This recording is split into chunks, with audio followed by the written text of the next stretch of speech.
Hi hello నమస్తే welcome to our channel TG TV వార్తా కథనాలపై విశ్లేషణ కార్యక్రమం మార్నింగ్ న్యూస్కు స్వాగతం. నేను మీ జర్నలిస్ట్ సత్య. ముందుగా రాజకీయ పరిణామాలను కనుక పరిశీలించినట్లయితే ఈ నెల 2 తోటి అసెంబ్లీ సమావేశాలు ముగిసినాయి. సీఎం రేవంత్ రెడ్డి తన ఏదైతే అనుచర గణంతో అమెరికా బయలుదేరిండు. ఏదైతే తెలంగాణలో పెట్టుబడులను రాబట్టడం కోసం అమెరికా అదేవిధంగా దక్షిణాఫ్రికా పర్యటనకు వెళ్ళిండు. మరి అందులో భాగంగా ఏదైతే మరి తన పిఆర్ టీంనంతా కూడా వెంటబెట్టుకుపోయిందని చెప్పి ఇక్కడ ప్రతిపక్షాలు ఆరోపిస్తున్న పరిస్థితి. మరోవైపు ఏదైతే బడ్జెట్ సమావేశాలు సాగినాయో దానికోసం ఆశగా ఎదురు చూసిన తెలంగాణ ప్రజలకు నిరాశ ఎదురైందని చెప్పి చెప్పుకోవచ్చు. 6 గ్యారంటీల్లో అమల్లో భాగంగా వాటికి బడ్జెట్ కేటాయింపులు అయితేంది. అదేవిధంగా జాబ్ క్యాలెండర్ కోసం ఎదురు చూసిన నిరుద్యోగులకు మరి కేవలం ఏ సంఖ్య మరి ఏ ఉద్యోగాలు ఎందులో ఎన్ని ఖాళీ ఉన్నాయి ఎన్ని కేటాయిస్తాం అనేది చెప్పకుండానే కేవలం మరి అక్కడ ఉద్యోగాలను పేర్కొంటూ ఫలానా సమయంలో మేము పరీక్షలు నిర్వహిస్తామని చెప్పి ఎన్ని ఉద్యోగాలు అనేది పేర్కొనకపోవడాన్ని బట్టి నిరుద్యోగులందరూ కూడా అసంతృప్తిగా ఉన్న పరిస్థితి. మరోవైపు ఇటు రైతులు యూరియా కోసం ఎదురు చూస్తూ ఉండగా అంతటా కూడా యూరియా మరి ఇక్కడ కొరత కూడా ఏర్పడతా ఉన్నది. ఇక నల్గొండ జిల్లా మంత్రి కోమటిరెడ్డి వెంకటరెడ్డిని చూసుకున్నట్టయితే నేను అమెరికా పర్యటన వెళ్తున్న ఆ బీఆర్ఎస్ పార్టీ కార్యాలయాన్ని కూలగొట్టాలని మరోసారి అధికారులను ఆదేశించి తన డొల్లతనాన్ని బయటపెట్టుకున్నాడు.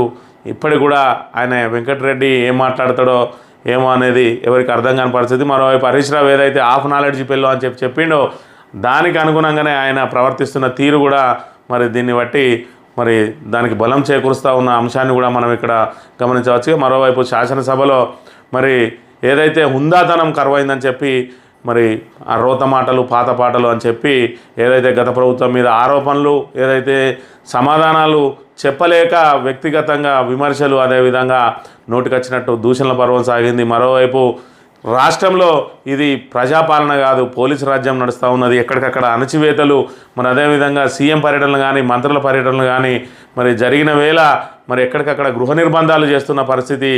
ఈ ప్రజాపాలన అని చెప్పుకుంటున్న రేవంత్ రెడ్డి ప్రభుత్వంలో మరి రోడ్డెక్కని వర్గం అంటూ లేదు. ఇటు టీచర్లు కానీ అదేవిధంగా నిరుద్యోగులు కానీ గురుకుల అభ్యర్థులు కానీ అదేవిధంగా బదిలీలకు సంబంధించి ఆరోగ్య శాఖకు సంబంధించిన నర్సులు కానీ డాక్టర్లు కానీ అదేవిధంగా రైతులు కానీ మరి అన్ని వర్గాలు కూడా రోడ్లెక్కి ధర్నాలు చేస్తున్న పరిస్థితి. మరోవైపు ఎక్కడికక్కడ అణచివేస్తున్నారు తప్ప మరి గతంలో ఏదైతే గొప్పలు చెప్పుకున్నారో మరి పీసీసీ అధ్యక్షునిగా రేవంత్ రెడ్డి తాము రాగానే నిరసన తెలిపే ప్రాథమిక హక్కును మేము స్వేచ్ఛను కల్పిస్తామని చెప్పిండు. ఇప్పటికి ఎక్కడికక్కడ మరి ఉక్కుపాదంతో అణచివేస్తూ ఏదైతే మరి ఇనుప కంచెలు తొలగించినామని చెప్పిండ్రో మరి ప్రగతి భవన్కు ఇనుప కంచెలు తొలగించి తాను మాత్రం ముళ్ళ కంచెల చుట్టూ ఏర్పాటు చేసుకున్నాడు తన నివాసం చుట్టూ. అదేవిధంగా టీజీపీఎస్సీ కార్యాలయానికి కానీ అదేవిధంగా విద్యాశాఖ కార్యాలయం కానీ గన్ పార్క్ కానీ ఇక్కడ కొత్తగా ఇనుప కంచెలు ఏర్పాటు చేసిండ్రు. మరి ఏదైతే రేవంత్ రెడ్డి పీసీసీ అధ్యక్షునిగా చెప్పిన మాట ఒకటి అధికార పక్షంలోకి వచ్చిన తర్వాత ఆచరిస్తున్న విధానం ఒకటి. మరి ఈ రకంగా ఎక్కడికక్కడ పోలీసు రాజ్యం నడుస్తూ ఉన్నది. పోలీసులతోటి అణచివేతలు చేస్తూ ఉన్నారు. మరోవైపు ప్రతిపక్ష నాయకులను గొంతు నొక్కడానికి ఇటు సోషల్ మీడియాలో పోస్టులు పెట్టిన వారిపైన కూడా మరి విపరీతమైన కేసులు నమోదు చేస్తూ ఉన్నారు. ఇదంతా కూడా తెలంగాణ ప్రజలు గమనిస్తూ ఉన్నారని చెప్పి ప్రతిపక్షాలు చెప్తున్న పరిస్థితి. మరోవైపు బీజేపీ మరి ఎమ్మెల్యే ఎవరైతే ఉన్నాడో వెంకటరమణారెడ్డి ఆయన మరి ఇక్కడ రేవంత్ రెడ్డి సాధించింది ఏంటిది కేవలం బీఆర్ఎస్ను తిట్టడం తప్ప ఆయన కొత్తగా మరి చేపట్టిన కేటాయింపులు లేవు, కొత్తగా చేసిన సంస్కరణలు లేవు. ఆయన ఈ బడ్జెట్ సమావేశాలన్నింటినీ మరి బీఆర్ఎస్ను కేసీఆర్ను తిట్టడానికే ఉపయోగించిందని చెప్పి సంచలన ఆరోపణలు చేసిన పరిస్థితిని కూడా మనం గమనించవచ్చు. వార్తా కథనాలను కనుక పరిశీలించినట్లయితే ముందుగా నమస్తే తెలంగాణ దినపత్రికలో ప్రజాపాలన పోలీసు రాజ్యమా ప్రజా హక్కులపై రేవంత్ ప్రభుత్వం ఉక్కుపాదం అన్ని వర్గాల గొంతు నొక్కేస్తున్న సర్కార్ సీఎం మంత్రులు పర్యటించిన ముందస్తు అరెస్టులే నిరుద్యోగ పోరాటాలపైన నిర్బంధం నియంతృత్వ పోకడలతో అన్ని వర్గాలపై కక్ష సాధింపు రైతులు జర్నలిస్టులపైన లాఠీలు 8 నెలల్లో రాష్ట్రం అంతా ఆగమాగం రోడ్డెక్కని వర్గం లేదు నిరసన తెలియజేసిన సమూహం లేదు ప్రభుత్వ వైఖరిని ఎండగట్టని మేధావి వర్గం లేదు. అయితే వీరందరికీ ఒకే ఒక్క సమాధానం పోలీసులతో అన్ని వర్గాల అణచివేత ప్రశ్నించే గొంతుకలపై పోలీసుల ఉక్కుపాదం ఎక్కడికక్కడ అరెస్టులతో దమనకాండ రాష్ట్రంలో నడుస్తున్నది ప్రజాపాలన పోలీసు రాజ్యమా ప్రశాంత తెలంగాణ నిర్బంధ తెలంగాణగా మారడానికి ఎంతో సమయం పట్టలేదు. ప్రజాపాలన పోలీసు రాజ్యాంగంగా పరిగణించడానికి 8 నెలలు కూడా పట్టలేదు. పొట్టకూడి కోసం ఆటో నడుపుకునే ఆటో డ్రైవర్లు బడిపిల్లలు ముద్ద పెట్టే మధ్యాహ్న భోజన కార్మికులు అన్నింటా తామున్నామని అపన్నాస్తం అందించే ఆశా వర్కర్లు ఇంటింటా వెలుగులు నింపే విద్యుత్ కార్మికులు భావి భారత పౌరులను తీర్చిదిద్దే టీచర్లు, పాలనను పదిలం చేసే సర్పంచులు, పట్టణాన్ని అద్దంలో ఉంచే జిహెచ్ఎంసీ కార్మికులు, ప్రజా సమస్యలపై గళాన్ని వినిపించే జర్నలిస్టులు, బీఆర్ఎస్ నాయకులు, ఇంకా భాషా పండితులు, డిఎస్సీ అభ్యర్థులు, గ్రూప్ 1, 2, 3 ఉద్యోగార్థులు, పంచాయతీ కార్మికులు, సిఆర్పీలు, ఇలా చెప్పుకుంటూ పోతే కాంగ్రెస్ సర్కారులో పోలీసుల అణచివేతకు గురవ్వని వర్గం లేదు, పోలీసుల కాఠిన్యం రుచి చూడని మరి వ్యక్తి లేడు అని చెప్పి ఏదైతే ప్రజాపాలన అని చెప్పి గొప్పగా చెప్పుకున్నదో రేవంత్ రెడ్డి సర్కారు ఎక్కడికక్కడ ఈ విధంగా అణచివేతలు, నిర్బంధాలు మరి చేయడాన్ని మనం ఇక్కడ ప్రధానంగా గమనించవచ్చు. ఎక్కడ చూసినా ఆఖరికి ఎమ్మెల్యేలను కూడా మరి ఇక్కడ నిరసన తెలియజేసే హక్కు వాళ్ళకు లేకుండా చేసిరు. ఎక్కడికక్కడ అరెస్టులు, ఇక్కడ గన్ పార్క్ దగ్గర బీఆర్ఎస్ ఎమ్మెల్యేలు మరి ఏదైతే తమ నిరసన తెలియజేస్తానో వాళ్ళందరినీ కూడా అక్కడి నుంచి అరెస్ట్ చేసిన పరిస్థితి. ఇది కాంట్రాక్ట్ అవుట్సోర్సింగ్ ఉద్యోగులను క్రమబద్ధీకరించాలని ఇక్కడ కోటిలోని ఎన్హెచ్ఎం కార్యాలయం ముందు ధర్నా చేస్తున్న TG United medical and health employees మరి ఎవరైతే ఆ నేతలు ఉన్నారో వాళ్ళని అరెస్ట్ చేస్తున్న పరిస్థితి. అదేవిధంగా జీతాల పెంపు చేపట్టాలని ఇక్కడ డిఎంఎండ్హెచ్ఓ దగ్గర వారి కోటిలో ఆందోళన చేస్తున్న వారిని అడ్డుకుంటున్న పరిస్థితి. ఇక్కడ పంచాయతీ కార్మికురాలు ఎవరైతే ఉన్నారో ఈమె లీడర్ అని చెప్పి మాకు అర్ధరాత్రి తీసుకెళ్ళి నోటీసులు ఇచ్చిన పరిస్థితి. ఇక్కడ నీట్ పేపర్ లీకేజీకి వ్యతిరేకంగా మరి నిరసన తెలియజేస్తున్న వారిని, విద్యార్థి నాయకులను ఈ రకంగా ఈడ్చుకెళ్తున్న పరిస్థితి. అదేవిధంగా ఆడబిడ్డను ఇక్కడ వెంట్రుకలు బట్టి లాగేస్తున్న పరిస్థితిని కూడా మనం ఇక్కడ చూడవచ్చు. మరోవైపు ఇక్కడ గల్లా బట్టి మరి ఇక్కడ లాక్కెళ్తున్నారు విద్యార్థి నాయకులను. ఇక్కడ బీఆర్ఎస్ నేతలను మరి పోలీసులు ఈ విధంగా ఈడ్చుకెళ్తున్న పరిస్థితి. బీసీ జనసభ వాళ్ళను కూడా ఉక్కుపాదం మోపిండ్రు. అదేవిధంగా ఇక్కడ ఓయూ విద్యార్థి మీద పిడిగుద్దులు గుద్దుతున్న పరిస్థితిని కూడా మనం గమనించవచ్చు. అదేవిధంగా కాంట్రాక్టు ఉద్యోగుల మీద ఏ రకంగా కాఠిన్యం ప్రదర్శిస్తూ ఉన్నారు, వాళ్ళ బట్టలు చిరిగిపోతున్నా, బనీళ్ళు చినిగిపోతున్నా కూడా మరి ఇక్కడ పోలీసుల దమనకాండను మనం ఇక్కడ గమనించవచ్చు. గురుకుల అభ్యర్థులు మరి ఏదైతే మన అక్కడ ఉన్నారో వాళ్ళను పోలీసులు తక్షణం ఖాళీ చేయాలని చెప్పి వారిని ఆదేశిస్తున్న పరిస్థితిని కూడా మనం గమనించవచ్చు. ఇక ఫ్రీ బస్ తోటి జీవనోపాధి కోల్పోయిన ఆటో వాళ్ళని ఆదుకోవాలంటే ఇందిరా పార్క్ దగ్గర ధర్నాకు ఆటోలో వెళ్తున్న ఏఐటీసీ నేతలను పోలీసులు ఆటోతో సహా మరి నిర్బంధంలోకి తీసుకుంటున్న పరిస్థితిని కూడా మనం గమనించవచ్చు. ఇక్కడ సెంట్రలైజ్డ్ కిచెన్ విధానానికి వ్యతిరేకంగా అసెంబ్లీ ముట్టడికి ప్రయత్నించిన మిడ్ డే మీల్స్ కార్మికులను ఈ రకంగా మరి తాళ్ళు అడ్డం కట్టి వాళ్ళని ఎక్కడికక్కడ లాగి పడేసిన పరిస్థితిని మనం గమనించవచ్చు. ఇక పెండింగ్ బిల్లులు చెల్లించాలని ఇక్కడ ధర్నాకు బయలుదేరిన సర్పంచ్లను ఎక్కడికక్కడ నిర్బంధం చేసిన పరిస్థితిని కూడా మనం గమనించవచ్చు. ఇక డిఎస్సి సంబంధించి అయితేంది, కానిస్టేబుల్ అభ్యర్థులు అయితేంది, మరి ఏ వర్గాన్ని చూసినా కూడా ఇక్కడ 8 నెలల కాలంలో పేరుకే ప్రజాపాలన అని చెప్పి ఎక్కడికక్కడ నిర్బంధం చేస్తున్న పరిస్థితి. మరోవైపు ఎవరైనా నోరెత్తితే అక్రమ కేసులతోటి వాళ్ళని అణచివేస్తూ ఉన్నారు. కేవలం పోలీసులను అడ్డం పెట్టుకునే రాజ్యం నడిపిస్తూ ఉన్నారు. నిన్నటికి నిన్న మనం చూసినాం అసెంబ్లీలో ఎవరైనా ప్రతిపక్ష నాయకులు నోరెత్తితే వాళ్ళను వ్యక్తిగతంగా మరి కించపరచడం, దూషించడం, మరి గత ప్రభుత్వం మీద ఆరోపణలు చేయడం, ఎదురుదాడికి దిగడం, అవసరమైతే దానం నాగేందర్ వంటి వాళ్ళైతే మరి రౌడీజం చెలాయించి బెదిరించడం, బిడ్డ మరి బయట తిరగకుండా చేస్తా అని చెప్పి అక్కడ ఆయన రౌడీజాన్ని ప్రదర్శించడం. అంటే ఈ రకంగా ప్రజాపాలన ఇది మరి రౌడీల పాలన, లేకపోతే మరి పోలీసులను అడ్డం పెట్టుకొని రౌడీజం చెలాయిస్తున్నారా అని చెప్పి మరి ప్రజలకు నిరసన తెలిపే హక్కు లేదు. మరి వాళ్ళ నిరసనను అర్థం చేసుకొని పరిష్కరించే బాధ్యత లేదు. మరి ఈ రకంగా రేవంత్ రెడ్డి ప్రభుత్వం 8 నెలల్లో సాధించిన ప్రగతి ఏమైనా ఉన్నదా అని అంటే ప్రశాంతంగా ఉన్న తెలంగాణను పోలీసు రాజ్యంగా మార్చింది. మరి పోలీసు బూట్ల చప్పులతోటి ఒకప్పుడు తెలంగాణ ఏ విధంగా అయితే గడగడలాడిందో మళ్ళీ అవే పరిస్థితులను సృష్టించింది ఈరోజు తెలంగాణ అని చెప్పడంలో అతిశయోక్తి లేదు. మరి ఇప్పటివరకు అయితే మనం చూసిన ఈ అంశాలన్నింటినీ కూడా గమనించవచ్చు. ఇక ఆఖరికి ఎమ్మెల్యేలకే రక్షణ లేని పరిస్థితి. అసెంబ్లీలోనే మరి ఇక్కడ సాక్షాత్తు ముఖ్యమంత్రి సాక్షిగా, మరి చైర్ సాక్షిగా ఆయన దుర్భాషలాడిండు, బెదిరింపులకు గురి చేసిండు.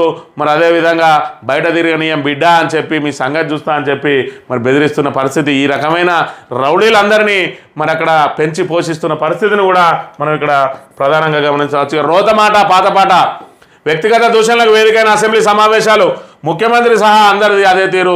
సభ్యుల గౌరవం గంగపాలు, సభానాయకుడిగా ఉందాతనం ప్రదర్శించిన రేవంత్ రెడ్డి. కేసీఆర్ హయాంలో సజావుగా సమావేశాలు, విపక్ష సభ్యులకు నాడు అభినందనలు. ఏనాడు చులకన చేయని బీఆర్ఎస్ పాలన గుర్తు చేసుకుంటున్న రాజకీయ విశ్లేషకులు అని చెప్పి మరి గతంలో ఏదైతే మరి కేసీఆర్ ప్రభుత్వంలో చూసినట్టయితే కేసీఆర్ మరి ఎవరైనా విపక్ష సభ్యులు వాళ్ళకు సంబంధించిన అంశాలను లేవనెత్తినప్పుడు కానీ, సూచనలు చేసినప్పుడు కానీ మరి ఖచ్చితంగా ఆయన మరి వాళ్ళకు గౌరవం ఇచ్చి మరి వాళ్ళు ఏదైతే సూచన చేసిరో దానికి అభినందించడం కానీ ఆ సూచనలు తక్షణం అమలు చేయడం కానీ మనం గతంలో గమనించినాం. ఇక్కడ చూసుకున్నట్టయితే మరి కొన్ని సందర్భాలను కనుక చూసుకున్నట్టయితే ఖమ్మం జిల్లాలోని 2 పంచాయతీలకు టెక్నికల్ సమస్య వల్ల రైతు బంధు అందడం లేదని బట్టి విక్రమార్క ఆనాడు ముఖ్యమంత్రిగా ఉన్న కేసీఆర్కు చెప్పగానే వెంటనే సరిదిద్దాలని సభాముఖంగానే కేసీఆర్ ఆదేశించిండు. బట్టి విక్రమార్క మరి ఇప్పుడు ఇదే ప్లేస్లో రేవంత్ రెడ్డి కనుక కేసీఆర్ ప్లేస్లో ఉండి బట్టి విక్రమార్క ప్లేస్లో హరీష్ రావో లేదంటే కేటీఆర్ ఉన్నట్లే ఉంటే మరి ఆయన ఏ విధంగా స్పందించేదనేది ఇప్పుడున్న పరిస్థితులను బట్టి చూడవచ్చు. మాకు తెలుసులేవా, మీకే తెలుసా, మేము తెలియదా, టెక్నికల్ సమస్యలు ఏమున్నాయో మా వాళ్ళు క్లియర్ చేస్తారు, మీరు చెప్తే వినే అంత దీనస్థితిలో లేమని చెప్పి ఎద్దేవా చేసేవాడు అనే విషయం మరి ఇప్పుడు జరిగిన వాటిని చెప్పవచ్చు. అదేవిధంగా కోమటిరెడ్డి వెంకటరెడ్డి ఏదైతే హాఫ్ నాలెడ్జ్ ఫెల్లో అని చెప్పి మరి హరీష్ రావు సభలో పేర్కొన్నాడో ఆయన ఏం మాట్లాడతాడో తెలియదని చెప్పి తెలంగాణ సమాజం అంతా కూడా మరి చర్చించుకుంటున్నారో ఆయన కూడా మరి గతంలో సూచన చేసిండు. కోమటిరెడ్డి వెంకటరెడ్డి అంశం మీద సూచన చేయగానే మంచి సూచన చేశారు, ధన్యవాదాలు అని చెప్పి వెంటనే చట్టంలో ఆ మేరకు సవరణ చేయించి సభతో ఆమోదింపజేసిండ్రు. మరి అప్పటి పరిస్థితులు చూడండి, ఇప్పటి పరిస్థితులు చూడండి, శాసనసభ ఏ రకంగా సాగుతున్నది. అదేవిధంగా కొండా సురేఖ ఆ రోజు సభ్యురాలుగా ఉన్న కొండా సురేఖ కూడా బడ్జెట్ ప్రసంగంలో కొన్ని వర్గాల ఇబ్బందులను ప్రస్తావించగానే వెంటనే వారికి కూడా ఆసరా పింఛన్లు కేసీఆర్ ప్రకటించిందని చెప్పి ఏవైతే కొండా సురేఖ సూచన చేసిందో అదే అసెంబ్లీ సభలో సమావేశంలో వెంటనే తక్షణం నిర్ణయం తీసుకొని వాళ్ళకు కూడా ఆసరా పెన్షన్లు కొండా సురేఖ గారి మరి సూచన మేరకు మరి చెప్పిన పరిస్థితిని మనం గమనించవచ్చు. అదేవిధంగా ఎస్ఎల్బీసీ సొరంగం జాప్యం మీద చర్చకు వచ్చినప్పుడు నల్గొండ కాంగ్రెస్ నాయకులతో వెంటనే సమావేశం ఏర్పాటు చేసి వారి సూచనల మేరకు అదే కాంట్రాక్టర్ను కొనసాగిస్తామని ప్రకటించిండు. ఏదైతే అక్కడ కాంగ్రెస్ నాయకులు అభ్యంతరం చేశారో మరి ఏదైతే ఎస్ఎల్బీసీ సొరంగానికి సంబంధించి మరి అదే కాంగ్రెస్ నాయకులతో సమావేశం ఏర్పాటు చేసి వారి సూచనల ప్రకారం అదే కాంట్రాక్టర్ను కొనసాగించిండు అని చెప్పి మరి ఏవైతే గతంలో జరిగిన వాటిని మనం ఇప్పుడు గుర్తు చేసుకోవాల్సిన అవసరం ఎంతైనా ఉన్నది. అదేవిధంగా ఏదైతే అప్పుడు జానారెడ్డి ఉన్నాడో జానారెడ్డి ప్రధాన ప్రతిపక్ష నేత మాత్రమే, వయసు రీత్యా అనుభవం రీత్యా ఆయన అందరికీ గౌరవనీయులు, సభలో ప్రతిపక్ష నేతకు సమిష్ట ప్రాధాన్యం ఉంటుంది, జానారెడ్డికి ప్రాధాన్యత విషయంలో చర్యలు తీసుకుంటామని చెప్పి 2014 నవంబర్ 10న కేసీఆర్ అసెంబ్లీ సాక్షిగా ప్రకటించిన అంశాన్ని మనం ఇక్కడ గమనించవచ్చు. ఈ రకంగా కేసీఆర్ పాలన ఉంటే ఇప్పుడు మనం చూసుకున్నాం, ఎవరైనా సభ్యుడు నిలబడితే చాలు వాళ్ళని ఏ విధంగా మరి దూషణలు చేసిరో. సబితా ఇంద్రారెడ్డి గారు ఏదైతే ఉన్నదో మరి ఆమె శాంతి భద్రత మీద మరి హోంశాఖ అనేది రేవంత్ రెడ్డి వద్ద ఉన్నాయి కాబట్టి శాంతి భద్రతల మీద ఆమె చేసిన మరి సూచనలు కానీ ఆమె నిలదీసిన అంశాలు కానీ ఆమె సంధించిన ప్రశ్నలకు కానీ సమాధానం చెప్పలేని రేవంత్ రెడ్డి ఆమెను వ్యక్తిగతంగా ఇక్కడ ముంచి అక్కడ తేలిన రక్కలు మిమ్మల్ని కూడా ముంచుతారు, మరి మీ బతుకు బస్టాండ్ అవుతుంది అని చెప్పి మరి ఇక్కడ వాళ్ళిద్దరిని కూడా సునీత లక్ష్మారెడ్డిని అదేవిధంగా సబితా ఇంద్రారెడ్డి గారులను మరి ఏ విధంగా కించపరిచింది అనేది యావత్ సమాజం మరి చూస్తూ ఉన్నది. ఇదే మరి రోత మాట పాత పాట అని చెప్పి అభివర్ణిస్తూ ఇక్కడ ప్రధానంగా ప్రచురించింది ఈ వార్తను. ఇక కేసీఆర్ ప్రకటించిన ఉద్యోగాలకు సంబంధించి ఇప్పటివరకు 32,000 ఉద్యోగాలు ఏవైతే మరి నియామక పత్రాలు ఇచ్చిండ్రో అవన్నీ కూడా కేసీఆర్ హయాంలో మరి ఇక్కడ ఏదైతే నోటిఫికేషన్లు అయిపోయినాయి, రాత పరీక్షలు అయిపోయినాయి, ఎంపికలు పూర్తి అయిపోయినాయి, కేవలం నియామక పత్రాలు మాత్రమే జారీ మాత్రమే ఆగింది. అందులో భాగంగా మరో 1154 ఉద్యోగాలు కూడా రాబోతూ ఉన్నాయి. అదే కేసీఆర్ హయాంలో మరి ఎంపిక పూర్తయి నియామక పత్రాల కోసం ఎదురు చూస్తున్న వాటిలో మరి 32,000కు మరో 1154 పోస్టులు కూడా యాడ్ అయ్యి గత ప్రభుత్వం మరి ఖాతాలో పడబోతూ ఉన్నాయి. ఇప్పుడు ఇక్కడ మన అంశాన్ని ప్రధానంగా గమనించవచ్చు. గతంలో ప్రభుత్వం చేసిన అప్పులు ఏవైతే ఉన్నాయో 3.5 లక్షలకు పైగా మరి ఏదైతే హరీష్ రావు చెప్పిన విధంగా అదేవిధంగా మరి ఇక్కడ రేవంత్ రెడ్డిని చెప్పిన అంశాన్నే కనుక పనిలో తీసుకుంటే 6 లక్షలకు పైగా అప్పులు ఏవైతే ఉన్నాయో గత ప్రభుత్వం చేసినప్పుడు మరి అప్పుల ద్వారా సాధించిన విజయాలు కూడా మరి గత ప్రభుత్వ ఖాతాలను వేయాలి. ఉద్యోగాలన్నిటిని మాత్రం రేవంత్ రెడ్డి ఖాతాలో వేసుకుంటూ అప్పులను మాత్రం గత ప్రభుత్వ ఖాతాలో వేస్తున్నది. మరి ఏదైతే పెరిగిన సంపద మాత్రం ఆ సంపదకు నాటి సోనియా గాంధీ లేదంటే రాహుల్ గాంధీ లేదంటే మరి మన్మోహన్ ప్రభుత్వాన్ని మరి ఇక్కడ చూపించే ప్రయత్నం చేస్తూ ఉన్నాడు రేవంత్ రెడ్డికి మరి అబద్ధాలలో ఆయనకు ఆస్కార్ అవార్డు కూడా ఇవ్వచ్చు అని చెప్పి మరి బీఆర్ఎస్ నేతలు ఇక్కడ చెప్తున్న పరిస్థితిని మనం గమనించవచ్చు. ఇక నిన్నటి రోజున ప్రశాంత్ రెడ్డి అదేవిధంగా కౌశిక్ రెడ్డి సబితా ఇంద్రారెడ్డి గారు అక్కడ సచివాలయంలోని మన మన శాసనసభకు సంబంధించిన మరి అసెంబ్లీ మీడియా పాయింట్లో వాళ్ళు మాట్లాడిన దీనికి సంబంధించి ఏడుపుగొట్టు ప్రభుత్వం, గత ప్రభుత్వంపై పిడబొబ్బలు, కేసీఆర్పై తిట్లు, అసెంబ్లీ సమావేశాల్లో ప్రతిపక్షాల గొంతు నొక్కారు, ఎవరి సొమ్ముతో రేవంత్ సలహాదారుల నియామకం, వయనాడుకు కాంగ్రెస్ నిధుల నుంచి సాయం చేయాలి, రేవంత్ రెడ్డిని అబద్ధాల కోరుగా గిన్నిస్ గుర్తించాలి, 4,000 రూపాయల పింఛన్కు డబ్బులు లేవు కానీ మూసీకి 1,50,000 కోట్లు ఖర్చు పెడతారట. మీడియాతో మాజీ మంత్రి వేముల ప్రశాంత్ రెడ్డి మరి ఏదైతే రేవంత్ రెడ్డి చెప్పినట్టుగా మూసి ప్రక్షాళనకు 1,50,000 కోట్లతోటి సుందరీకరణ చేస్తా అంటున్నాడు. తప్పులేదు, 1,50,000 కోట్లు కాకపోతే మన ఆర్థిక పరిస్థితిని బట్టి 5 లక్షల కోట్లు చేసి హైదరాబాద్ను అభివృద్ధి చేయి, కానీ ఏవైతే 6 గ్యారంటీలు ఇస్తా అని చెప్పినావో దానికి మాత్రం నిధుల కొరత అడ్డం వస్తుంది. ఇక్కడ 1,50,000 కోట్లు పెట్టడానికి మాత్రం నీకు నిధుల కొరత అడ్డు రావడం లేదా అని చెప్పి నిన్నటి రోజున మాజీ మంత్రి ప్రశాంత్ రెడ్డి మరి ప్రశ్నించిన పరిస్థితి. ఏదైతే పండుటాకులు ఆసరా కోసం ఎదురు చూస్తూ ఉన్నాయో, ఇక్కడ 2,000 పెన్షన్ను 4,000 చేస్తామని చెప్పి ఆశపడి మరి నీకు వాళ్ళందరూ కూడా మరి ఓట్లేస్తే ఇప్పుడు ఇందిరమ్మ అభయాస్తం అన్నావు, వాళ్ళ మీద భస్మాసురాస్తం పెట్టినావు అని చెప్పి ఇక్కడ ఆయన నిలదీస్తున్న పరిస్థితి. నువ్వు 1,50,000 కోట్లు పెడతావా, 5 లక్షల కోట్లు పెడతావా, అవన్నీ తర్వాత ముచ్చట. కానీ నువ్వు ఏదైతే 6 గ్యారంటీల అమల్లో భాగంగా కనీసం ఈ పండుటాకులకు ఇస్తా అన్న ఆ 4,000 అన్న అమలు చేయని చెప్పి నిన్నటి రోజున నిలదీసిన పరిస్థితిని కూడా మనం గమనించవచ్చు. ఇక రైతులకు నీళ్ళు ఇవ్వండి, జలాశయాలు నింపండి, రాజకీయాలు పక్కన పెట్టి నీటిని పంపింగ్ చేయండి అని చెప్పి నిన్న రోజున ఉత్తమ్ కుమార్ రెడ్డికి హరీష్ రావు గారు లేఖ రాసిండ్రు. ఒకవైపు మరి దిగువ గోదావరి అంతా కూడా కలకలలాడుతూ ఉంటే ఎగువ నుంచి నీళ్లు రాక ఎల్లంపల్లి మరి పూర్తిస్థాయి సామర్థ్యం నిండి లేదు.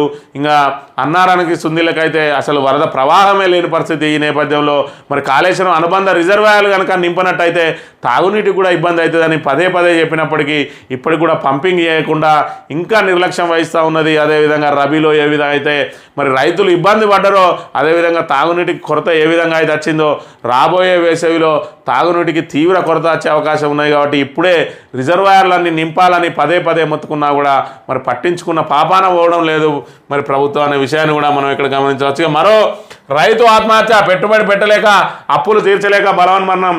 సిద్దిపేట జిల్లాలో విషాదం అని చెప్పి ఇక్కడ యువ రైతు ఆత్మహత్య చేసుకున్నాడు. మరోవైపు గుండెపోటుతోటి ఆటో డ్రైవర్ మృతి చెందిండు. ఏదైతే 3 నెలలుగా ఆగిన కిస్తీలు, ఫైనాన్షియల్ వేధింపులు మరి తాళలేక, మరోవైపు ఆదాయం లేక మరి ఇక్కడ ఏదైతే ఒత్తిడి గురై గుండెపోటుతోటి మృతి చెందిన విషయాన్ని మనం ఇక్కడ ప్రధానంగా గమనించవచ్చు. అదేవిధంగా సమస్యలు తప్ప శాంతి లేదు. ఢిల్లీలో సివిల్స్ విద్యార్థిని ఆత్మహత్య, సూసైడ్ నోట్లో ఆవేదన వెల్లడి. ఏదైతే ఢిల్లీలో పరిణామాలు చూస్తూ ఉన్నాం, ఇప్పుడు సివిల్స్కి ప్రిపేర్ అవుతున్న అభ్యర్థులు మరి అక్కడ సరైన సౌకర్యాలు లేవు, మరి ఒత్తిళ్ళు.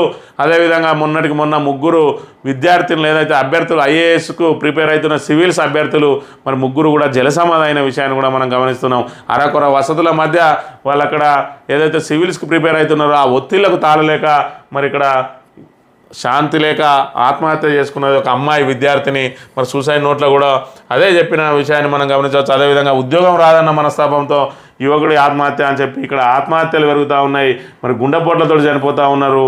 మరి ఈ రకంగా ఒక్కో సమస్యతోటి వెళ్తూ ఉన్నా ఇందులో ప్రభుత్వం మాత్రం కొన్నింటిని తీర్చే అవకాశం ఉన్నప్పటికీ కూడా పెడచెవిన పెట్టడం మూలంగా ఇటు రైతులైతేంది, ఆటో డ్రైవర్లు అయితేంది మరి పిట్టల్లా రాలిపోతున్న అంశాన్ని మనం ఇక్కడ ప్రధానంగా గమనించవచ్చు. నిన్నటి రోజున ఏదైతే ప్రభుత్వ టీచర్ల తోటి ఆత్మీయ సమ్మేళనం ముఖాముఖి అని ఏర్పాటు చేసి అందులో భాగంగా మరి ఏదైతే ఇంటర్ పాస్ అయిన వాళ్ళు, డిగ్రీ ఫెయిల్ అయిన వాళ్ళు అందరూ ప్రైవేట్ టీచర్లుగా పనిచేస్తూ ఉన్నారని చెప్పి మరి ప్రైవేట్ టీచర్లను ఏ విధంగానైతే కించపరిచిండో ముఖ్యమంత్రి, మరి ముఖ్యమంత్రి స్థాయిలో అలాంటి వ్యాఖ్యలు చేయడం తగదని చెప్పి రేవంత్కు బుద్ధి చెప్తాం, అనుచిత వ్యాఖ్యలతో అవమానించిన సీఎంపై ప్రైవేట్ టీచర్ల ఆగ్రహం, నల్ల బ్యాడ్జీలతో రాష్ట్ర వ్యాప్త నిరసన, క్షమాపణ చెప్పాలని డిమాండ్ అని చెప్పి మరి ప్రైవేట్ టీచర్లను కించపరిచి మరి ప్రైవేట్లో కూడా అనేక మంది ప్రభుత్వ ఉద్యోగాలు రాక ప్రైవేట్ వైపు పోతూ ఉన్నారు.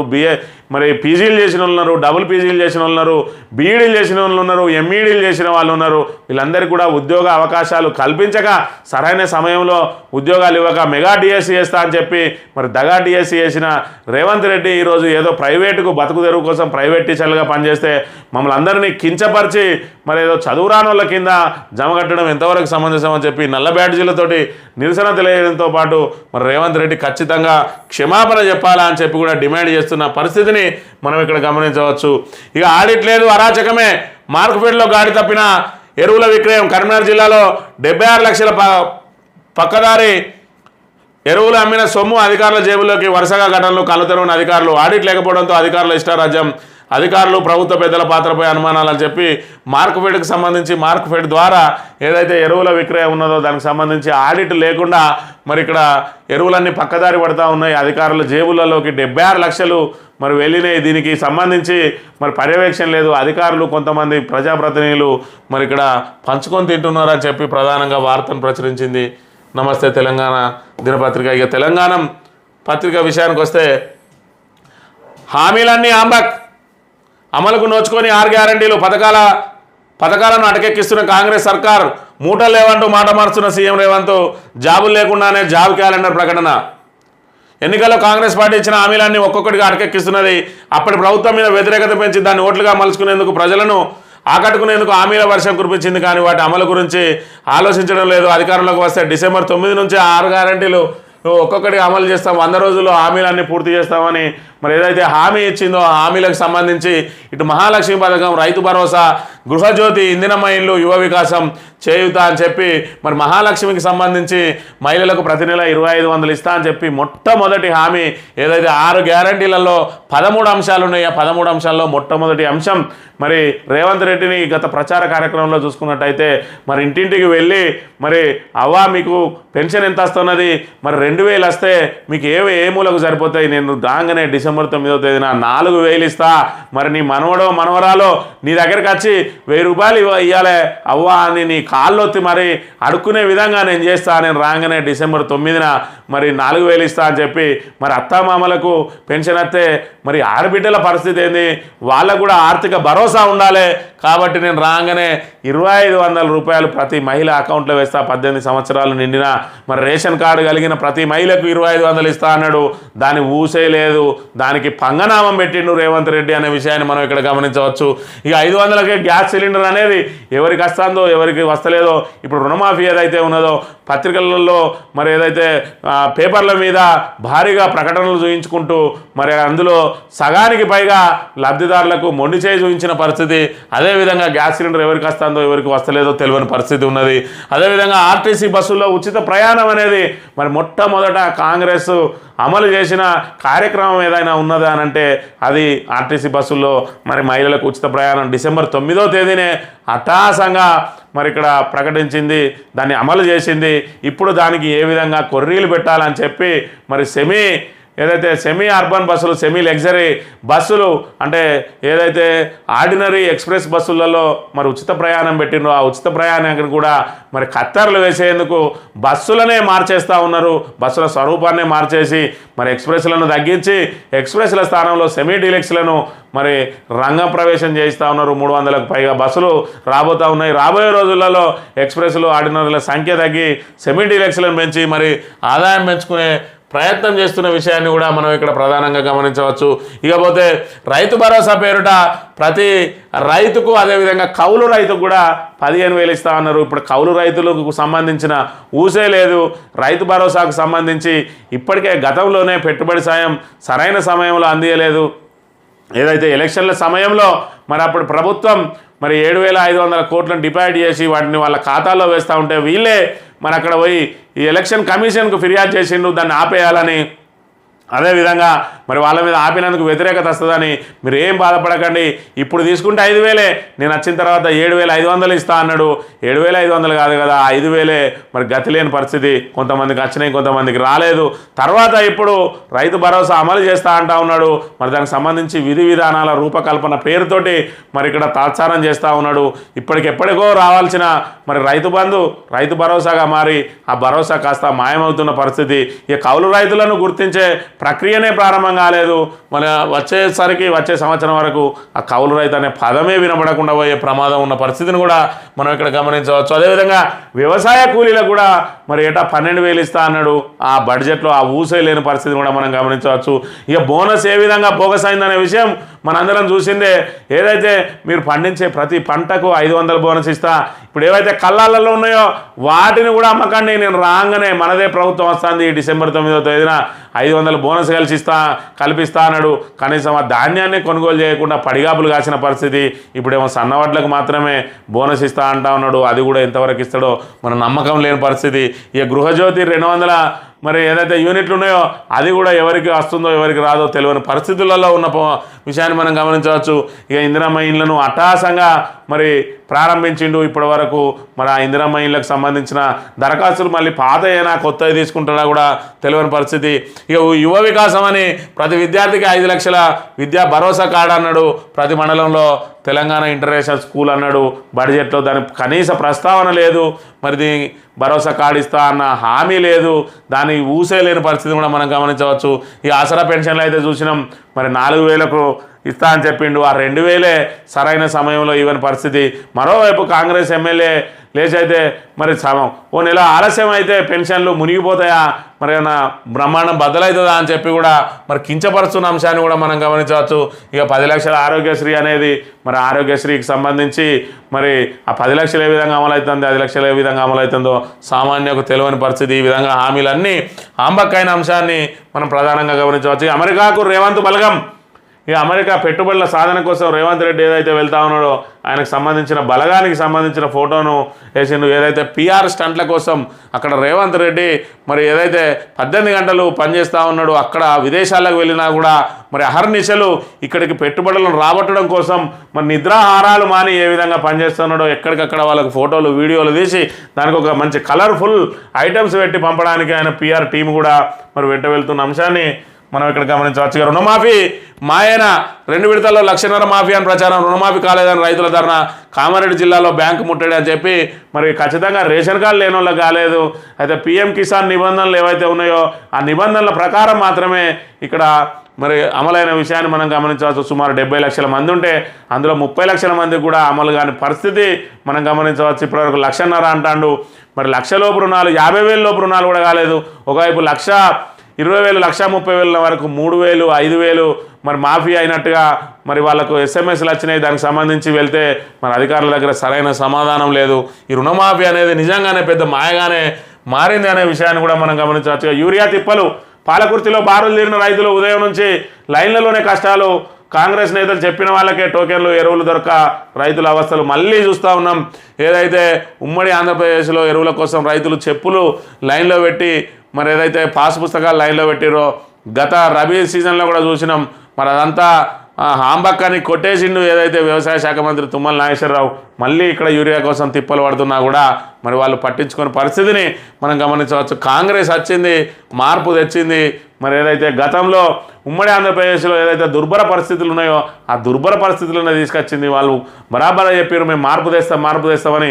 24 గంటల కరెంట్ ఇచ్చే కాడ మార్పు తెస్తామంటే మరి 25 గంటలు అయితే ఇయ్యరాదు కాబట్టి 24 గంటలలో కరెంటు కోతలు పెట్టిండ్రు. అదే మార్పు. మరి నీకు పుష్కలంగా నీళ్ళు ఇచ్చే కాడ మళ్ళీ నీకు మార్పు తెచ్చా ఇంకేం నీ నీళ్ళని ఏం చేసుకుంటావు అని చెప్పి నీళ్ళ కటింగ్ పెట్టిండ్రు. అదే మార్పు. కడుపు నిండినోనికి 3 పూటలు తినడానికి ఓ పూటను ఎగ్గొట్టించారు. దాన్నే మార్పు అంటారు. ప్రజలే చక్కగా అర్థం చేసుకునే విషయాన్ని మనం ఇక్కడ గమనించాలి. ఈ కేజీబీవీలో పురుగులన్నం. సీఎం ఇలాకాలో బడిలో అధికారుల ఇష్టరాజ్యం. డబ్బులు ఇస్తేనే జ్వరం టాబ్లెట్, ఒక అరటిపండు ఇద్దరికి అడిగితే టార్గెట్ చేసి ఇబ్బందులు. రోడ్డెక్కిన విద్యార్థినుల నిరసన విచారణలో సంచలన విషయాలని చెప్పి ఇక్కడ మరి ఏదైతే సీఎం సొంత ఇలాకాలో కేజీబీవీలో ఈ రకమైన దుర్భర పరిస్థితులు ఉన్నాయి. ఆఖరికి విద్యార్థులు కూడా రోడ్లెక్కుతున్న పరిస్థితి. మొన్న చిన్న పిల్లలు కూడా రోడ్లెక్కిన పరిస్థితి. మరోవైపు హైకోర్టు కుక్కలను నివారించలేరా, మరి కుక్కల దాడుల నుంచి నివారించలేరా అని హైకోర్టు 2-3 సార్లు ప్రభుత్వానికి అక్షింతలేసిన పరిస్థితి. మరి వీళ్ళు ఏ వర్గాన్ని సంతృప్తి చేస్తున్నారంటే ఇలాంటి వాళ్ళని మాత్రం సంతృప్తి చేయిస్తూ ఉన్నారు.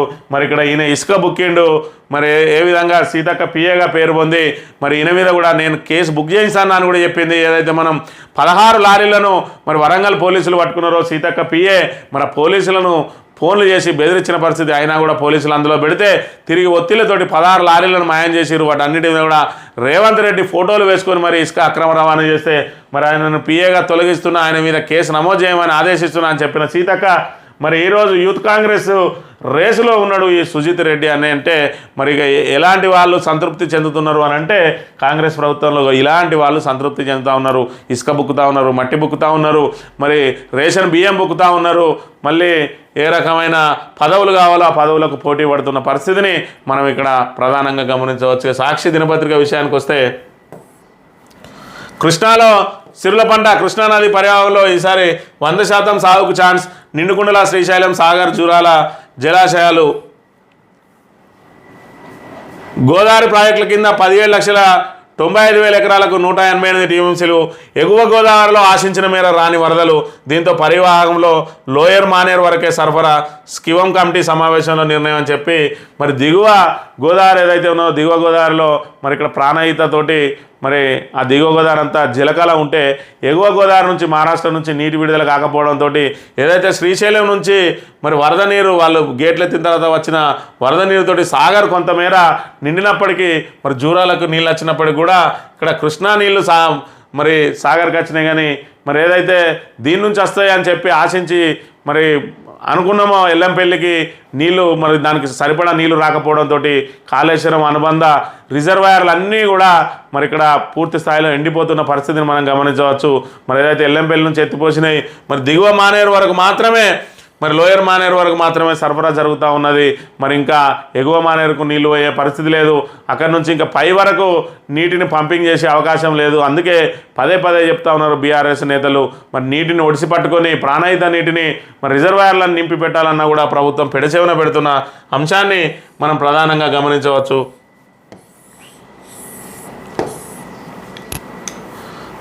6 ప్రాణాలు నిలబెట్టారు. వయనాడ్ జిల్లాలో కొండగోలో చిక్కుకున్న గిరిజన కుటుంబం 5 రోజుల పాటు తినలేక 4 చిన్నారులు తల్లిదండ్రులు విలువిల 8 గంటల పాటు శ్రమించి రక్షించిన కేరళ అటవీ శాఖ సిబ్బంది అసలైన హీరోలంటూ ప్రశంసల వర్షం కురిపిస్తున్న జనం అని చెప్పి ఏదైతే మరి వయనాడుకు సంబంధించి వరద బీభత్సం కొండ చర్యలు విరిగిపడి ఇండ్లు మొత్తం కూలిపోయి సుమారు 300 పైచిలకు మరి మృతి చెందిన సంఘటనలో మరొక గిరిజన కుటుంబం కొండ గుహలోకి వెళ్ళి మరి వాళ్ళు తలదాచుకున్నారు. ఆ గుహ చుట్టూ కూడా మరి పూర్తి స్థాయిలో మరి కొండ రాళ్ళన్నీ పేరుకుపోయి ఉన్న నేపథ్యంలో 5 రోజుల పాటు తిండి తిప్పలేక వాళ్ళు అందులోనే మరి గుడగుడబడుతూ బతుకుతున్న వాళ్ళను మరి ఇక్కడ అటవీ శాఖ అధికారులు గుర్తించి వాళ్ళను సహాయక చర్యలు చేపట్టి వారిని బయటికి తీసుకొచ్చిండ్రు. ఆ 6 ప్రాణాలను కూడా మరి కాపాడిండ్రు అటవీ శాఖ సిబ్బంది. వారందరినీ కూడా యావత్ భారతదేశం మరి వారిని అభినందిస్తున్న పరిస్థితిని మనం ఇక్కడ గమనించవచ్చు. ఇక ఆంధ్రజ్యోతి విషయానికి వస్తే ఎల్ఆర్ఎస్కి ఆగదు. లేఅవుట్ల క్రమబద్ధీకరణకు వీడిన చిక్కులు. 10,000 కోట్ల ఆదాయం వస్తుందనే అంచనాలు. సీఎం రెవెన్యూ మంత్రి వరుస సమీక్షలతో వేగం. క్షేత్రస్థాయి బృందాలను నియమిస్తున్న శాఖాధిపతులు. రాజకీయ కారణాల వల్లనే 4 ఏళ్ల జాప్యం.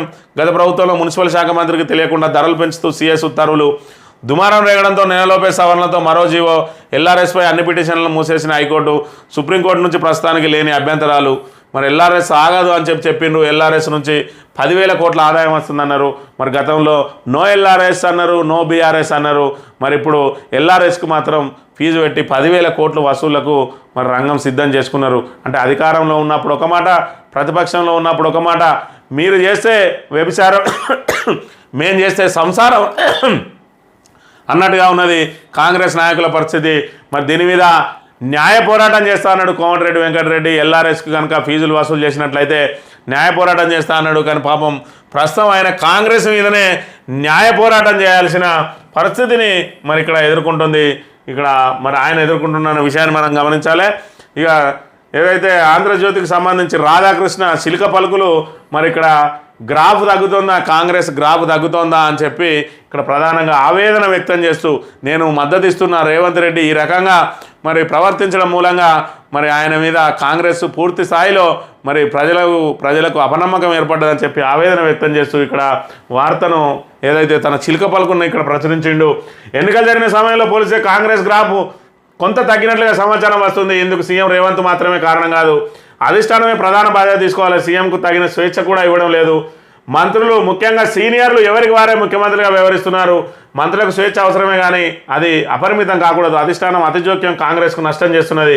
ఆ ఛాయలు ఇప్పటికే కనబడుతున్నాయి. జాతీయ స్థాయిలో ఇప్పుడిప్పుడే ప్రజాభిమానం చూరగొంటున్న రాహుల్ గాంధీ అప్పుడప్పుడైనా తెలంగాణ పరిస్థితి స్వయంగా సమీక్షించడం అవసరం అని చెప్పి మరి ఏదైతే రేవంత్ రెడ్డికి పాపం పూర్తి స్థాయి స్వేచ్ఛనీయాలంట. మిగతా మంత్రులందరినీ కట్టడి చేసి రేవంత్ రెడ్డికి ఒక్కరికి అధికారం ఇస్తే మరి రేవంత్ రెడ్డి వెనకాల ఉండి వీళ్ళు షాడో ముఖ్యమంత్రులుగా మరి పూర్తిగా తెలంగాణలో పెత్తనం చెలాయించాలని పాపం వీళ్ళ పెత్తనం ఏమి నడతలేదు.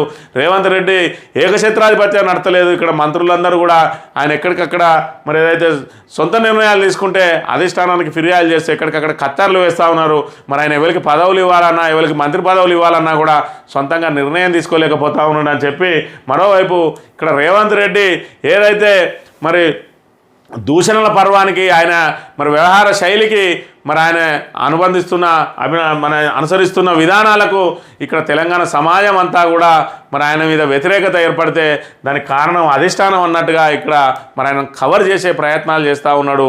ఇక్కడ మరి చిలక పలుకుల రాధాకృష్ణ ఏది ఏమైనా కొంతమేర తగ్గుడు కాదు, మరి చాలా మేర తగ్గింది. మరి నువ్వు కూడా ఆయనకు చెప్తే మంచిది రేవంత్ రెడ్డికి, ఆయన విధానాలు మార్చుకోవాలని. కానీ ఆయనకి ఇంకా మరి ఏకక్షేత్రాధిపత్యం ఇస్తే రాష్ట్రాన్నే మొత్తం మరి ఇక్కడ బూతుల రాష్ట్రంగా చేసే ప్రమాదం కూడా ఉంటుందనే విషయాన్ని మనం ఇక్కడ ప్రధానంగా గమనించాలి. అలాగే దళిత బంధు విక్రేతలపై కేసులు. బట్టి విక్రమార్క దళిత బంధుకు సంబంధించి లబ్ధిదారులు ఎవరైతే ఉన్నారో వాళ్ళు ఏవైతే యూనిట్లు కొనుగోలు చేసి మరి వాళ్ళు ఉపాధి పొందుతూ ఉన్నారో ఆ యూనిట్ల నుంచి ఎవరైనా మరి వాటిని అమ్మేసిన ఈ ట్రాక్టర్లు కానీ అదేవిధంగా వాహనాలు కానీ లేదంటే ఇతర మరి ఏదైనా కిరాణాలో లేకపోతే టెంట్ హౌస్లో లేకపోతే ఏదైనా సెంటరింగ్కి సంబంధించిన సామాను మరి తీసుకున్న వాళ్ళు ఏవైతే యూనిట్లను అమ్మేసినరో వాళ్ళ మీద కొన్న వాళ్ళ మీద కేసులు పెట్టాలని చెప్పి ఇక్కడ బట్టి విక్రమార్క ఆదేశించిన అంశాన్ని మనం ఇక్కడ ప్రధానంగా గమనించవచ్చు. దళిత బంధు కొనసాగించడానికి మరి ఇక్కడ కాంగ్రెస్ ప్రభుత్వానికి మనసు రావడం లేదు. కానీ దళిత బంధుకు సంబంధించి యూనిట్లను మరి ఎవరైతే అమ్ముకున్నారో వాళ్ళ మీద మాత్రం కేసులు పెట్టామంటున్నారు. మరి ఏదైతే దళితులకు బాసడగా నిలవాలి, వాళ్ళు ఏదైతే దళిత బంధు ద్వారా లబ్ధి పొందాలని ప్రభుత్వం ఒక గొప్ప మరి దాని సంకల్పంతో వాళ్ళకు ఏదైతే మరి నిధులు శాంక్షన్ చేసిందో దాన్ని వినియోగించుకోవాలి, వాళ్ళ లోపల అవగాహన తీసుకురావాలి, వాళ్ళతోటి సమావేశాలు ఏర్పాటు చేయాలి, మరి వాళ్ళను ఇంకా వాళ్ళకు ఏ విధంగా ఉపాధి పెంచవచ్చో ప్రయత్నాలు చేయాలి. కానీ అవన్నిటినీ మానేసి కేవలం మరి ఆ దళిత బంధు యూనిట్లు అమ్ముకున్న వాళ్ళ మీద కేసులు నమోదు చేయండి అని చెప్పి అధికారులను ఆదేశించిండు. అది కూడా ఒక దళితుడైన మరి ఉప ముఖ్యమంత్రి అయి ఉండి మరి ఈయన దళితులకు ఏ మేర న్యాయం చేస్తా ఉన్నాడు. దళితులకు సంబంధించి దళితుల మీద కనుక ప్రేమే ఉంటే ఆ దళితులందరితోటి సమావేశాలు ఎక్కడికక్కడ మరి చైతన్యం పరిచే సమావేశాలు ఏర్పాటు చేసి వాళ్ళ ఉపాధి కోసం ఇంకా ఏ రకమైన చర్యలు చేపట్టాలని చెప్పి ఎవరైనా మరి ఒకవేళ వాళ్ళు విక్రయించుకుంటే మరో ఇతరులు కూడా అలాంటి దారిలో పోకుండా వాళ్ళని గాడిలో పెట్టే చర్యలేమి చేపట్టకుండా కేసులు పెట్టామని చెప్పి ఇంత నిర్లక్ష్యంగా మరి దళితుల మీద ఇంత వివక్షపూరితంగా వ్యవహరించడం ఎంతవరకు సమంజసం ఆలోచించుకోవాలి. కృష్ణా ఆయకట్టుకు నీరు ఎగువ నుంచి భారీ వరద, ప్రాజెక్టులన్నీ నిండుగా ఉండడంతో విడుదలకు నిర్ణయం. 14 లక్షల ఎకరాల్లో పంటల సాగుకు ఊపిరి. గోదావరిపై 15 రోజుల్లో సమీక్ష అని చెప్పి మరి గోదావరిపై ఏదైతే ఎగువ గోదావరిలో నీళ్లు లేవు కాబట్టి దాని మీద సమీక్ష చేస్తూ అంటున్నారు. ఏం సమీక్ష చేసినా నీళ్ళు ఎత్తిపోవడం తప్ప మరో మార్గం లేదనే విషయాన్ని మనం ఇక్కడ ప్రధానంగా గమనించాలి. బాట్తో బోల్తా అడ్డదారులో ఇసుక ఆన్లైన్ బుకింగ్. బాట్ సాఫ్ట్వేర్ ఆసరాగా కొందరు లారీ యజమానుల అక్రమాలు, ఇతరులకు దక్కని బుకింగ్లు, సైబర్ క్రైమ్కు టీజీఎండీసీ ఫిర్యాదు, తవ్వకాలు తరలింపై డ్రోన్ తోటి నిఘా అని చెప్పి ఏదైతే మరి ఇసుక బుకింగ్కు సంబంధించిన సాఫ్ట్వేర్ సంస్థ ఉన్నదో ఆ బాట్లో అందరికీ మరి ఇక్కడ స్లాట్లు బుక్ కావడం లేదు. ఎవరైతే ఆ సాఫ్ట్వేర్ను మరి దాన్ని హ్యాక్ లాగా చేసుకొని దాన్ని కంట్రోల్లో పెట్టుకొని మరి వాళ్ళు అనుకున్న వాళ్ళకి మాత్రమే బుకింగ్లు ఇస్తూ ఉన్నారు అని చెప్పి టీజీఎంసీ మరి ఏదైతే నిర్వహణ సంస్థ ఉన్నదో అదే సైబర్ క్రైమ్కు ఫిర్యాదు చేయడం మరి ఇక్కడ ప్రధానంగా గమనించాల్సిన అంశం. ఇక ఈనాడు విషయానికి వస్తే అందరి చూపు లక్ష్య వైపు. నేడు ఒలింపిక్స్లో సెమీస్ పోరు మను చేజారిన 3వ పథకం అని చెప్పి మను బాకర్ ఇప్పటికే 2 పథకాలు సాధించింది, కాంస్య పథకాలు. ఒకటి మరి 10 మీటర్ల రైఫిల్ విభాగంలో మరి ఆమె కాంస్య పథకం సింగిల్గా సాధించక మరోవైపు మిక్స్డ్ డబుల్స్లో కాంస్య పథకం సాధించింది. 25 మీటర్లలో కూడా మరి ఫైనల్కి చేరింది కానీ మరి త్రుటిలో పథకం చేజారింది. నాలుగో స్థానంలో నిలిచింది. 3వ స్థానంలోకి వచ్చినట్టయితే మరి కాంస్య పథకం వచ్చే అవకాశం ఉండేది. ఇక మూసీ బఫర్ జోన్ 50 మీటర్లు. ఈ ప్రకారం ఎన్ఓసీల జారీకి అనుమతి ఆదేశాలు జారీ చేసిన నీటిపారుదల శాఖ అని చెప్పి మూసీకి సంబంధించి మూసీకి 50 మీటర్లు బఫర్ జోన్. 50 మీటర్ల దగ్గర మూసీ నది నుంచి 50 మీటర్ల వరకు ఎలాంటి నిర్మాణాలు చెప్పకుండా మరి బఫర్ జోన్గా నిర్ణయిస్తూ దాని ప్రకారమే ఎన్ఓసీలు జారీ చేయాలని చెప్పి ఇక్కడ ప్రధానంగా ఆదేశాలు జారీ చేసిన అంశాన్ని ఇక్కడ ప్రధానంగా ప్రచురించింది. ఇక 3 నెలల్లో ఎల్ఆర్ఎస్ ప్రక్రియ పూర్తి చేయాలని చెప్పి ఇక్కడ త్వరగా ఆ 10,000 కోట్లు మరి ఆదాయం వస్తే మరి దాన్ని ఇక్కడ మరికొన్నిటికి వినియోగించుకోవచ్చు. మరి మేము గతంలో ఎల్ఆర్ఎస్కు మరి ఫ్రీగా చేస్తామన్నాం కానీ అవన్నీ జనం ఎప్పుడో మర్చిపోయింది అనుకుంటా ఉన్నారు. ప్రజలు ఎప్పుడూ మర్చిపోరు, దాన్ని ఓట్ల రూపంలో చూపిస్తారనే విషయాన్ని మనం ఇక్కడ ప్రధానంగా గమనించాలి. ఇక 11 ఏళ్ల తర్వాత నిర్దోషిగా విడుదల. కింది కోర్టు విధించిన యావజ్జీవ శిక్షను రద్దు చేసిన హైకోర్టు. కోర్టులు ఊహాజనితంగా అభిప్రాయాలు ఏర్పరచుకోకూడదని వెల్లడి. తల్లిని హత్య చేశారన్న నేరంపై 2013లో అరెస్ట్ అయి జైలుకి వెళ్ళిన వ్యక్తి 11 ఏళ్ల తర్వాత హైకోర్టు తీర్పుతో నిర్దోషిగా విడుదలైండు. మెదక్ జిల్లా దుబ్బాక మండలం పెద్దగుండ్లపల్లికి చెందిన పెద్దగుండెల్లి పోచాయకి యావజ్జీవ శిక్ష విధిస్తూ కోర్టు ఇచ్చిన తీర్పును హైకోర్టు రద్దు చేసింది. ఏదైతే మరి కన్న తల్లిని హత్య చేసిండు అని చెప్పి టవల్తోటి చెట్టుకు ఉరేసి చంపిండు అని చెప్పి మరి ఇక్కడ కింది కోర్టు ఏదైతే ఆయనకు ఉరిశిక్షను మరి యావజ్జీవ శిక్షను విధించిందో 11 సంవత్సరాల తర్వాత హైకోర్టు ఈ కేసును విచారణ అనంతరం ఆయన నిర్దోషిగా విడుదల చేసింది. దానికి ప్రత్యక్ష సాక్షులు లేరని, అదేవిధంగా ఏదైతే వైద్యుడు నిర్ధారించిండో అది హత్యనో ఆత్మహత్యనో నిర్ధారించలేకపోయిండు సరిగ్గా. అదేవిధంగా ఆమె మరణానికి ఆ టవలే ప్రధాన కారణం అని కూడా చెప్పలేకపోయిండు. ఆ పరిస్థితులలో వైద్యుడు సరిగా చెప్పలేని పరిస్థితులలో మరి ప్రత్యక్ష సాక్షులు ఉండాలి, ప్రత్యక్ష సాక్షులు కూడా లేరు. మరి ఏదైతే ఇక్కడ నిందితుడు మరి ఆయన నేరాంగీకార పత్రాన్ని మరి ఇక్కడ ప్రధానంగా చూపించి మరి ఏదైతే దర్యాప్తు చేసిన అధికారి వాంగ్మూలంతో శిక్షలు వేయడం మంచి పద్ధతి కాదు అని చెప్పి ఆయనను నిర్దోషిగా విడుదల చేసింది. ఆయన మీద ఎలాంటి కేసులు లేకపోతే తక్షణమే విడుదల చేయాలని కూడా హైకోర్టు ఆదేశించిన పరిస్థితి. ఈ రకంగా ఆయన 11 సంవత్సరాల పాటు జైలు జీవితం గడిపి ఈరోజు నిర్దోషిగా విడుదలవుతున్నాడంటే మరి ఈ తప్పుడు తీర్పుకు బాధ్యులు ఎవరు? మరి ఇక్కడ కోర్టుల ద్వారా తప్పుడు తీర్పులు వెలువడిన నేపథ్యంలో ఈ రకంగా మరి ఇక్కడ ఏదైతే మరి నిందితులుగా పేర్కొనబడ్డ వాళ్ళు మరి ఇబ్బందులు ఎదుర్కొంటున్నారు. ఇదంతా కూడా కోర్టులలో న్యాయ వ్యవస్థ మరి జాప్యం మూలంగానే ఇదంతా జరుగుతున్నది. ఈరోజు తక్షణమే ఈ తీర్పు కనుక హైకోర్టు వెలువరించినట్టయితే ఆయన 11 ఏళ్ల జీవితం ఇవాళ ఆనందమయంగా ఉండేది. ఆయన నిర్బంధ జీవితం గడిపి ఈరోజు మరి స్వేచ్ఛా లోకంలోకి వస్తున్నాడు. అయినప్పటికీ ఇప్పటికైనా హైకోర్టు విడుదల చేయడం మరి కొంతమేర ఆయనకు ఊరట కలిగించిన అంశాన్ని మనం ఇక్కడ గమనించవచ్చు. ఏది ఏమైనప్పటికీ కూడా మరి అమెరికా పర్యటనకు వెళ్ళిన రేవంత్ రెడ్డి మరి పెట్టుబడులు తీసుకొస్తా అని చెప్పి వెళ్ళిండు. గతంలో కదా 40,000 పెట్టుబడులు అని చెప్పి మరి పాత పెట్టుబడులే 9,500 కోట్లను తీసుకురావడంతో పాటు ₹1,00,00,000 మరి మూలధనం కలిగిన ఒక సంస్థ 8,000 కోట్ల పెట్టుబడి పెడతా అంటే దాన్ని కూడా మరి తమ ఖాతాలో వేసుకున్నాడు. అది బోగస్ సంస్థ అని చెప్పి మరి మొన్న రోజున కేటీఆర్ సభలో ప్రకటించిండు. దాంతోపాటు 9,500 కోట్లు కూడా 2023లోనే ఆల్రెడీ మరి ప్రకటించిండ్రు వాళ్ళు పెట్టుబడులు పెడతా అని చెప్పి. దాన్ని కొత్తగా తెచ్చింది ఏమి లేదు. ఇకపోతే మిగిలింది ఒకటి 12,000 కోట్లతోటి అదాని గ్రూప్ వస్తున్నదని చెప్పి అదాని గ్రూపును అక్కడ రాహుల్ గాంధీ వ్యతిరేకిస్తాడు. మరి ఇక్కడ కష్టపడికి రేవంత్ రెడ్డి దోస్తీ చేస్తాడు. అదాని మరి ఇక్కడ మోడీ అదాని అంబానీ ముగ్గురు ఒకటే అంటారు. ఇక్కడ కష్టపడికి మరి మోడీ అదాని రేవంత్ రెడ్డి ముగ్గురు ఒకట. మరి ఇక్కడ అక్కడొక వాదమైంది, ఇక్కడొక వాదమైంది. అదానిని వ్యతిరేకిస్తున్నారా మీరు సమర్థిస్తున్నారా అని మరి మీరు ఖచ్చితంగా మరి మీ వైఖరి చెప్పాలని చెప్పి కూడా ప్రతిపక్షాలు నిలదీసినాయి. మరోవైపు ఇక్కడ విద్యుత్ సంస్థలన్నింటినీ కూడా అదానికి అప్పగించడానికి ప్రైవేట్ పరం చేయడానికి రేవంత్ రెడ్డి ప్రయత్నం చేస్తూ ఉన్నాడు. అక్కడ బడేబాయ్ ఇక్కడ చోటేబాయ్ ఏకమైందని చెప్పి కూడా తీవ్ర విమర్శలు చేసిన నేపథ్యంలో మరి ఇక్కడ పెట్టుబడులు తీసుకురావడానికి వెళ్ళిన రేవంత్ రెడ్డి మరి ఇప్పటికైనా అసలైన పెట్టుబడులు తీసుకొచ్చి రాష్ట్రంలో మరి ఏదైతే పరిశ్రమలను వృద్ధి చేసి నిరుద్యోగులకు మరిన్ని ఉద్యోగ అవకాశాలు కల్పించాలని చెప్పి మనస్ఫూర్తిగా కోరుకుంటూ ఇది ఈరోజు మార్నింగ్ న్యూస్. తిరిగి రేపు కలుద్దాం. Thank you very much.